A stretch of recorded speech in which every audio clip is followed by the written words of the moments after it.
Hello and welcome to Dear Grief Guide, a podcast where each week I answer one anonymous letter from a listener feeling lost, stuck, heartbroken, or overwhelmed in the midst of grief. My name is Shelby Forsythia. I'm a grief coach and author, and I'm here to help you create a life you love from the life loss forced you to live. Let's get to today's letter. Dear Grief Guide, my heart feels like it's engulfed in flames. My younger sister, my confidant, my partner in crime, was taken from me in a tragic accident at just 22 years old.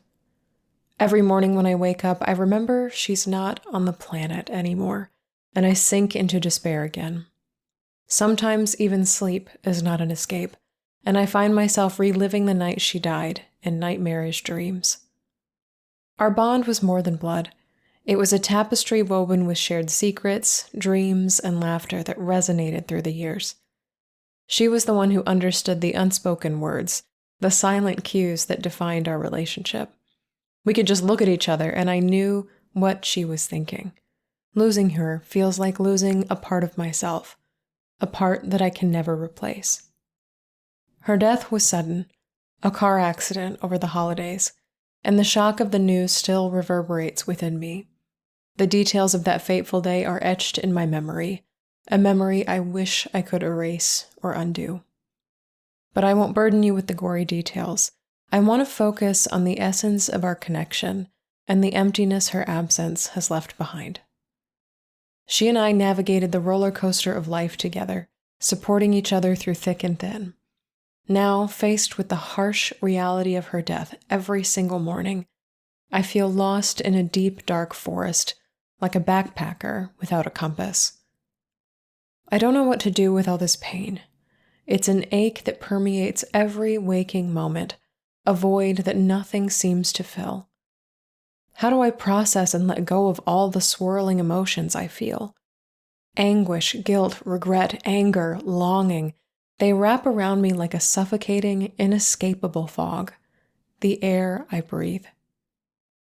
I hope you can offer me a beacon of hope in this dark wood of despair. I'm looking for solace and a path that takes me anywhere towards healing. Please, help me find my compass again. With a shattered heart, broken-hearted brother. Hi there, broken-hearted brother. I hear the level and the depth and the gravity and the intensity of the pain that you're in. I see how you wake up every single morning knowing, not just mentally, not just logically, not just in reality, but in body and mind and heart and soul, the absence of your sister. Gosh, I receive your pain. I see all of it. I stand as a witness to it in the ways that you've written about it here in your letter. I resonate with this sense of feeling like your heart is on fire all the time. Every morning you build it back up as much as you can, but then when you wake up and realize the reality of what's happened, it all burns down all over again. It's like it's being set ablaze all the time, and you think eventually I'm going to run out of heart to burn. And somehow you don't. You can't. You will never run out of heart to burn. Yeah, I resonate with where you are. Your question here, how do I process and let go of all the swirling emotions I feel? I'm really proud of you in this moment for being able to name them. That's a very difficult thing to do when you're grieving, is to name what you're going through. Grief is often, at least early on, an extraordinarily felt experience. It's very difficult to put language to. So the fact that you could name anguish, guilt, regret, anger, longing, like these are very specific emotions that you can interact with, that you can put words and story and meaning to, and find a place for. And this is, for lack of better phrasing, the homework that I want to give you on this episode of Dear Grief Guide, is to give all of these emotions places to go. I'm not going to say the word containers because they may not feel containable in this moment, but to give them places where they belong. One of my very dear relatives, my aunt, who guided me through the very early months of my mother's death, taught me this trick where you see emotions as characters outside of yourself. So, for example, if you were to personify anguish, who would that look like? What would that look like? Is it a person or an animal? How old or young are they? Are they wounded in any way? What color are they? Are they wearing anything? What gender are they? What does their voice sound like, if they have a voice at all? And interact with each of these emotions, anguish, guilt, regret, anger, longing, as if they are living beings, because in some way they are a part of you, and ask where they would like to be placed within the grand woods of your grief. Loss plunks us down in these dark woods of grief. And, I won't say but, and something that's possible here is for us to make things inside of the woods, including places for our emotions to go. Will you pause on your path and build anguish a sturdy cabin in which to rest? Or does anguish say, screw a cabin, I would like to walk to a cliff with you and scream until I can't scream anymore? Maybe that's what anguish is asking you to do in this moment. That's the kind of release that it needs. What kind of place in these woods? Where does guilt reside? What does its home look like in these dark woods of grief? Where can you allow it in these dark woods that belong to you because this grief is yours to set up shop, to have a familiar location on this new map that loss is forcing you to build, sans compass? And as you create these personalities or personas for your emotions, I wonder if you could allow them to be interviewed, allow these pieces of yourself to be interviewed, to say, how would you like to be processed? Where would you like to go? What do you need to tell me? Will you be around for long? Sometimes they'll have answers for you, sometimes they won't.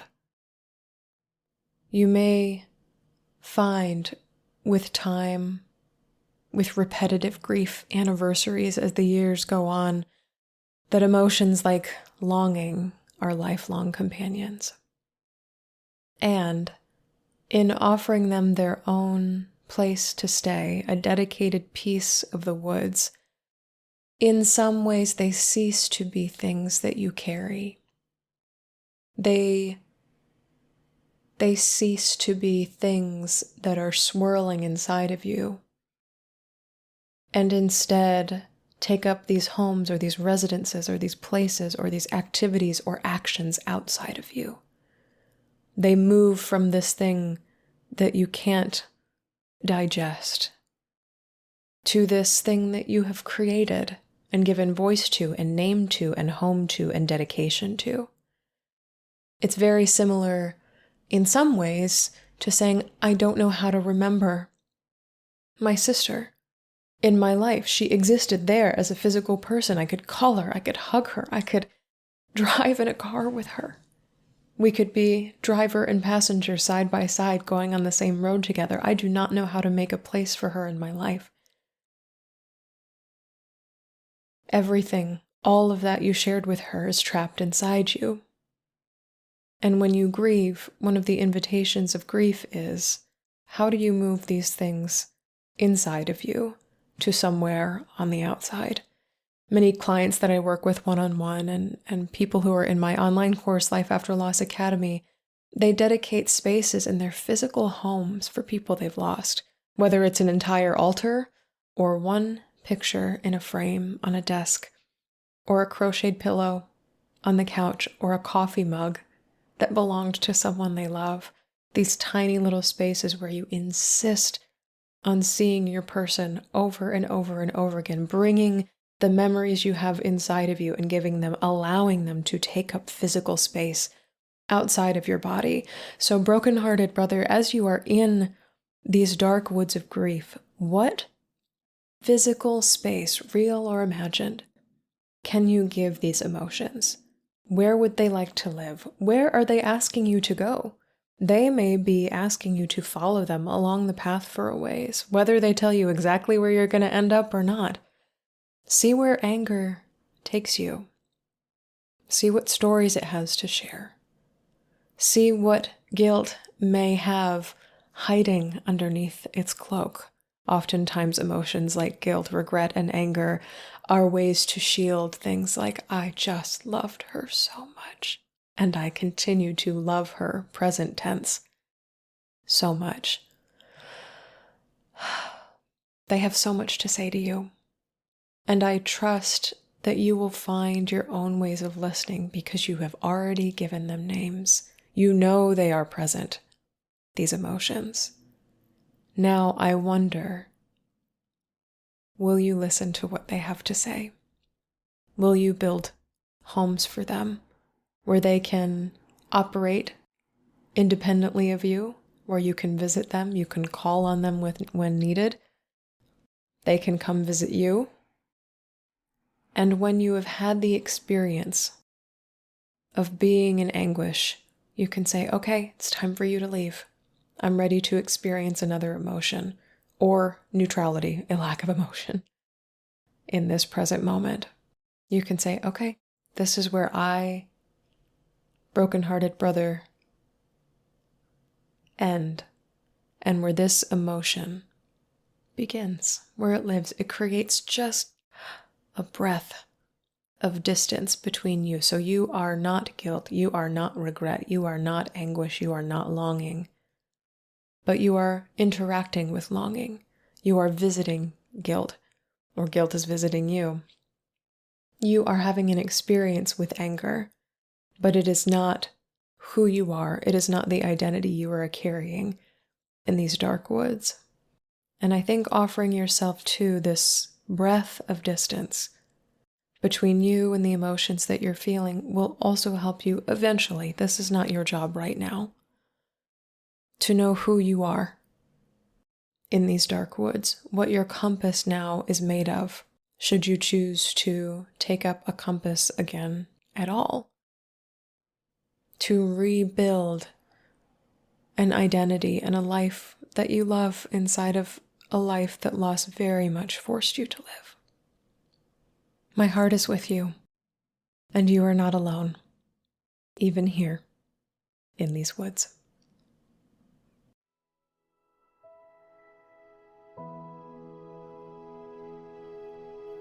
That's all for this episode of Dear Grief Guide. Thank you so much for joining me today. If you're ready to start moving forward after a loss, consider joining my online course and community, Life After Loss Academy.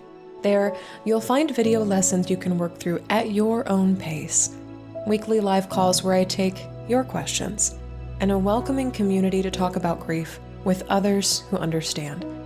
You can find the link to learn more and join today in the show notes. If this podcast helped you feel a little less alone in your grief, please subscribe and leave a review on Apple Podcasts, Spotify, or wherever you listen. And be sure to share Dear Grief Guide with a friend, because you never know what someone you love is going through. You can submit your anonymous letter for the show and find additional grief support at shelbyforsythia.com. Music for Dear Grief Guide is performed by Addie Goldstein. Editing by Ruth Spence of Synivia. Until next time, I see you. I'm so proud of you and the work that you're doing in the world. And I love you. Because even through grief, we are growing.